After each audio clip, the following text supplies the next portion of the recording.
La desaparición de estos niños inquietó al mundo por años. Pero cuando fueron encontrados, muchos desearon que volvieran a desaparecer. Aquellos mismos espíritus jóvenes que antes llenaban de alegría a sus familias, ahora causaban dolor y desconcierto en sus comunidades. ¿Quiénes son estos niños? ¿Qué les pasó para que su existencia diera un vuelco tan extraño? ¿Por qué estos misterios infantiles siguen sin resolverse? Descubramos juntos la verdad en este nuevo episodio de Orígenes Secretos. Bienvenidos. En el siglo XII, en Inglaterra, todas las noticias hablaban de un solo suceso. En cada aldea, en la portada de los periódicos y en las historias contadas alrededor del fuego, se mencionaba a dos niños, un niño pequeño y una niña mayor que aparecieron saliendo del bosque en el pueblo de Woolpit. Pero no eran niños comunes. A primera vista, parecía que no eran de este mundo. Aunque su forma era humana, su ropa era extraña, con estilos y colores desconocidos para la época.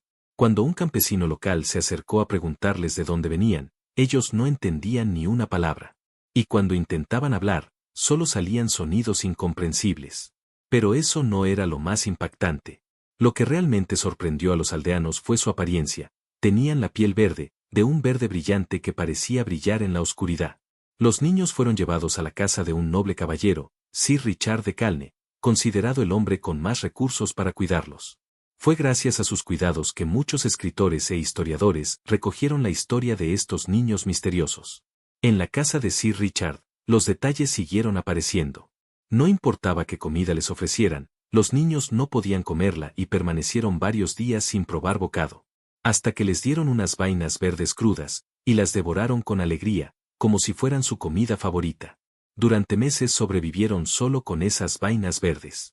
Poco a poco, comenzaron a adaptarse a la comida normal del pueblo y, con ello, su piel verde empezó a desaparecer hasta volverse normal. Pero la tranquilidad fue breve. El niño enfermó gravemente, y a pesar de todos los esfuerzos de los curanderos, murió poco después, dejando a la niña sola con Sir Richard y su familia.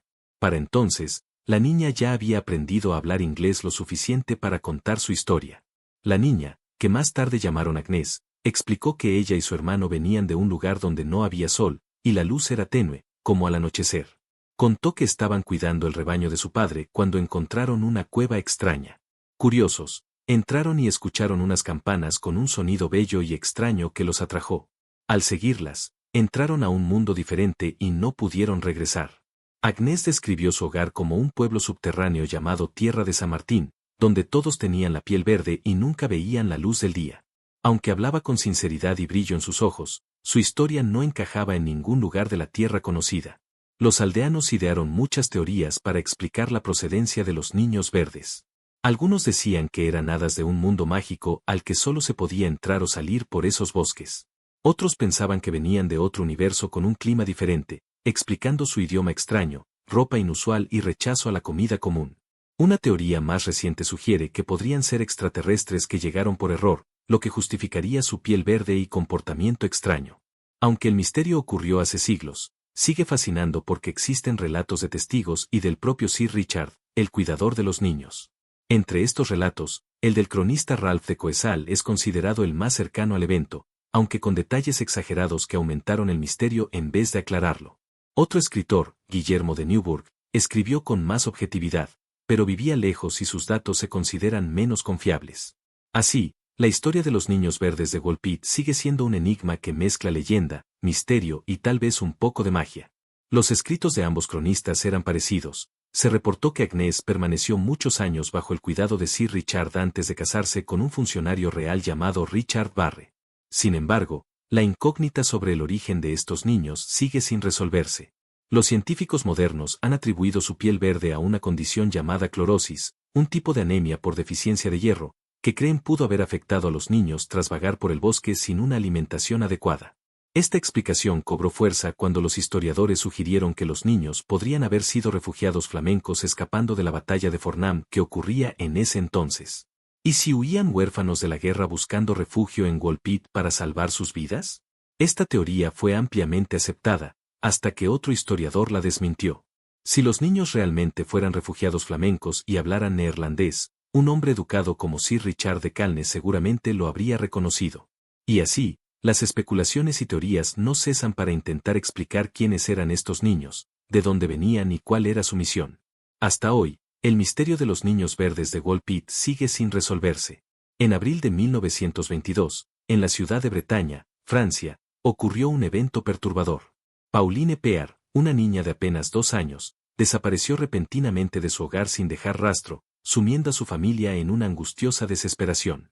Pauline jugaba en la granja familiar en el pequeño pueblo de Goasaudo, como cualquier niña de su edad. En su inocencia, se alejó mientras jugaba, pero cuando su madre la buscó, ya no estaba. La familia Pear organizó una búsqueda exhaustiva, más de 150 personas se unieron a la tarea de encontrar a la niña, pero mientras más rastreaban la granja y sus alrededores, más infructuosa se volvió la búsqueda. La familia, consumida por el dolor, pronto pensó lo peor, que su hija había sido devorada por animales salvajes o que había muerto de hambre o por el frío. Poco a poco, la búsqueda perdió intensidad, aunque el recuerdo de Pauline seguía vivo en el corazón de sus seres queridos, quienes esperaban volver a verla algún día. Pero su esperanza duró poco. Un mes después, la policía visitó a los Pear con una fotografía familiar, la imagen de una niña encontrada sola en la ciudad de Cherburgo, a más de 200 millas de distancia. Los padres, emocionados, pensaron que Pauline había sido encontrada. Sin dudarlo, tomaron el tren hacia Cherburgo para reencontrarse con su hija perdida. Sin embargo, cuando vieron a la niña, algo no cuadraba. Aunque el rostro era el de Pauline Picard, la niña no hablaba ni entendía bretón, la lengua materna de la familia. No importaba cuánto intentaran despertar su memoria, la niña no mostraba ningún reconocimiento ni afecto hacia ellos. La pequeña, claramente malnutrida y traumatizada, actuaba de forma extraña, algo esperado tras haber pasado semanas en condiciones difíciles. Los Pear la llevaron a casa, pero la incertidumbre y la inquietud aumentaron. ¿Era realmente Pauline Picard? ¿O en su desesperación por encontrar a su hija, habían traído a otra niña desconocida? ¿Y si la niña que regresaron a casa no era Pauline, sino una impostora involuntaria? ¿Qué pasaría si la verdadera Pauline aún estaba perdida en el bosque, en grave peligro? Poco tiempo después de que la familia Picard llevara a la niña de Cherburgo a casa, llegó la terrible respuesta. Un campesino que pasaba en bicicleta cerca de la granja encontró una escena horrorosa. A menos de 1 milla del lugar, yacía el cuerpo mutilado y desnudo de una niña pequeña. Le faltaban las manos y los pies, pero eso no era todo. Junto al cuerpo, cuidadosamente doblada, había ropa que luego los Picard reconocieron como la que Pauline llevaba el día que desapareció. Y para empeorar la tragedia, cerca del cuerpo estaba la cabeza cortada de un hombre, aunque su rostro ya no era reconocible porque había sido devorado por zorros. Goasaudo se sumió en el caos y la confusión. ¿Era realmente aquel cuerpo el de Pauline Picard? ¿A quién pertenecía la cabeza encontrada junto a ella? Y lo más inquietante, ¿quién era entonces la niña encontrada en Cherburgo? La policía llegó y durante 3 días mantuvo custodiados los cadáveres mientras realizaban la autopsia. Pero los médicos de la época no lograron determinar una causa clara de la muerte. Las hipótesis fueron violencia y asesinato a manos de un agresor, ataque de animales salvajes o muerte por las duras condiciones climáticas. Los periódicos vendieron miles de ejemplares con titulares como 2 niñas, una asesinada, se parecen a la niña perdida. Aunque la policía y la familia concluyeron que el cuerpo era el de Pauline, las inconsistencias aumentaban. ¿Cómo pudo encontrarse el cuerpo en un lugar que ya había sido minuciosamente revisado durante la búsqueda? ¿Acaso alguien había querido que lo encontraran? Las sospechas cayeron primero sobre un hombre llamado Christophe Carmon, un campesino que trabajaba para los Picard y que había sido encarcelado 5 años antes por violación. El día que Pauline desapareció, Carmon había visitado la granja y prestado mucha atención a la niña.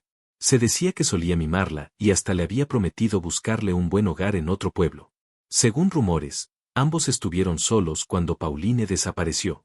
La policía lo arrestó, pero fue liberado cuando comprobaron su coartada. El segundo sospechoso fue Eve Martin, quien días antes de que encontraran el cuerpo había visitado la granja, actuando nervioso y preguntando si la niña de Cherburgo era Pauline. En un momento gritó «Dios es justo, soy culpable», luego se echó a reír histéricamente y huyó de la casa. Al día siguiente fue internado en un manicomio, por lo que su testimonio perdió validez. Los vecinos creyeron que la locura de Martín estaba ligada a su culpa por la muerte de Pauline, aunque también se supo que había sufrido una lesión cerebral antes de su extraño comportamiento. La familia Picard intentó sanar el dolor enterrando el cuerpo con la fecha de muerte oficial como el 6 de abril de 1922, el día que Pauline desapareció. Mientras la enterraban, esperaban enterrar también su tristeza. Era evidente que el caso quedaría sin resolver. En cuanto a la niña encontrada en Cherburgo, la familia Picard decidió regresarla, pues quedó claro que no era su verdadera hija. La niña, llamada Marie-Louise Pauline, fue entregada a las hermanas franciscanas en Ramdu, donde murió en 1924 durante una epidemia de sarampión.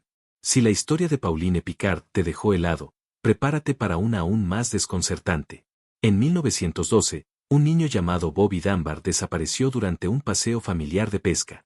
8 meses después, las autoridades encontraron a un niño que dijeron era Bobby y lo devolvieron a sus padres. Décadas después, surgieron pruebas que demostraban que el niño encontrado en Mississippi no era Bobby Dunbar. Entonces, ¿qué pasó con el verdadero Bobby? ¿Quién fue ese niño que vivió toda su vida haciéndose pasar por el hijo perdido de los Dunbar? Cuando Bobby tenía apenas 4 años, su familia hizo un viaje de pesca al lago Squaw en la parroquia de St. Landry, Luisiana, el 23 de agosto. Pero durante ese paseo, Bobby desapareció.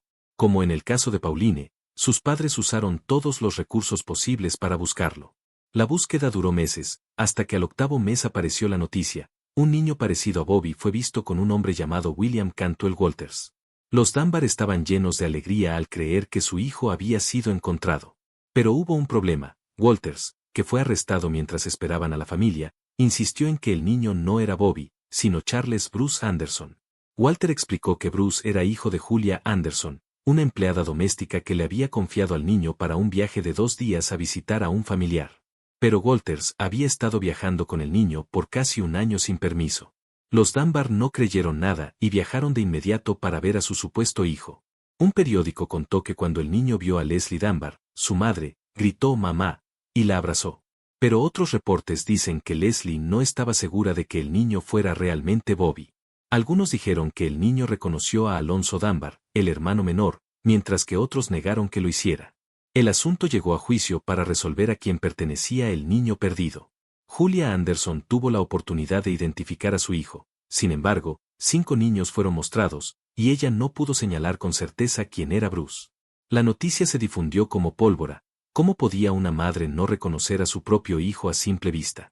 Julia Anderson pidió una segunda oportunidad. Cuando desnudaron al niño, confirmó por los lunares y cicatrices que sí era su hijo. Pero ya era demasiado tarde. La duda inicial de Julia pesó más que la reacción aparente del niño al ver a Leslie Dunbar, la madre que lo reclamaba. Desde ese momento, el niño se convirtió oficialmente en Bobby Dunbar y fue felizmente llevado a casa, a Luisiana, donde vivió con esa identidad hasta su muerte. Julia Anderson, que era soltera, trabajaba como empleada doméstica y no tenía recursos, no pudo continuar con la lucha legal y regresó a su casa en Carolina del Norte, dejando el asunto atrás. Pero los perros dormidos no permanecen dormidos para siempre. En el año 2000, muchas décadas después de la muerte de Bobby Dunbar, su nieta Margaret Cutrick Dunbar decidió investigar el pasado. Su investigación reveló secretos impactantes que amenazaban con romper a la familia Dunbar. Margaret revisó periódicos y entrevistó a los últimos hijos de Julia Anderson. Finalmente, se realizó una prueba de ADN al hijo de Bobby, Bob Dunbar Jr. El resultado fue sorprendente, no tenía ningún parentesco sanguíneo con su supuesto primo, el hijo de Alonzo Dunbar. Los medios explotaron la noticia. Si el niño que vivió como Bobby Dunbar era una mentira, ¿dónde estaba el verdadero Bobby Dunbar? ¿Y qué pasó con el niño que robó su identidad? ¿Había sido Julia Anderson engañada, despojada de su hijo? Las preguntas abundan, pero las respuestas siguen siendo un misterio. Pero la historia de Bobby Dunbar no es la única. En 1828, un adolescente apareció en Nürburg, Alemania. Apenas podía hablar o caminar. Lo único que llevaba eran 2 cartas, una dirigida a un hombre llamado Capitán von Basig, que decía haber cuidado del chico desde bebé, y otra, supuestamente escrita por su madre, que decía que el chico se llamaba Caspar y había nacido el 30 de abril de 1812. Las cartas pedían que Caspar fuera convertido en caballero de caballería como su padre, o de lo contrario, debía ser asesinado. Pero la historia parecía sospechosa. Caspar Haue fue llevado a la policía, donde confesó haber estado confinado toda su vida. A veces hablaba sin sentido, otras mostraba inteligencia y buena memoria.